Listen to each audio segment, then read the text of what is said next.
গত 7 বছরে আরও প্রসারিত হয়েছে সমবায় দপ্তর। ইতিবাচক মনোভাব নিয়ে এগিয়ে চলছে মার্কফেড। শুক্রবার বাধারঘাটে state cooperative marketing federation of Tripura limited তথা মার্কফেডের বার্ষিক সাধারণ সভায় বললেন দপ্তরের মন্ত্রী শুক্লাচরণ নোয়াতিয়া।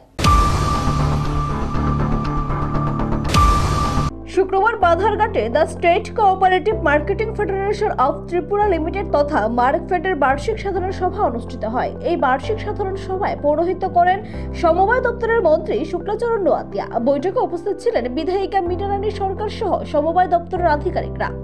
মার্কফেডের এই বার্ষিক সাধারণ সভা প্রসঙ্গে সমবায় দপ্তরের মন্ত্রী শুক্লাচরণ নোয়াতিয়া জানান, গত 7 বছরে অনেকটাই সক্রিয় হয়ে উঠেছে রাজ্যের সমবায় দপ্তর। দপ্তরের কর্মীরা আরও ইতিবাচক মানসিকতা নিয়ে কাজ করে চলেছেন।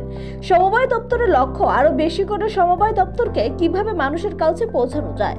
মন্ত্রী আরো বলেন, বর্তমানে প্রতি 2 মাস অন্তর অন্তর পর্যালোচনা বৈঠক অনুষ্ঠিত হচ্ছে। মার্কেটিং সেক্টরগুলিকে মজবুত করার লক্ষ্যে এবং সিস্টেমকে আরো বেশি প্রাণবন্ত করার লক্ষ্যে এই পর্যালোচনা বৈঠক অনুষ্ঠিত হচ্ছে। তিনি আরো জানান, আজকের এই বার্ষিক সাধারণ সভায় দপ্তরের ব্যবসায়িক কার্যক্রমের উপর আলোচনা হবে। আগামী বছরে দপ্তর কি ধরনের উদ্যোগ গ্রহণ করবে তা নিয়েও বিস্তারিত আলোচনা হবে। রাজ্য সরকারের সমবায় দপ্তরের যুক্ত এই মার্কফেড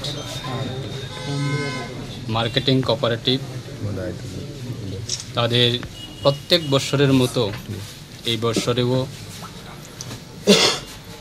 অ্যানুয়াল জেনারেল মিটিং তারা আয়োজন করা হয়েছে তাদের কমিটির মাধ্যমে। এবং মার্কফেডের বার্ষিক সাধারণ সভায় বিধায়িকা মীনারানী সরকারও বক্তব্য রাখেন। নিজস্ব প্রতিনিধি রিপোর্ট, এশিয়ান টাইমস।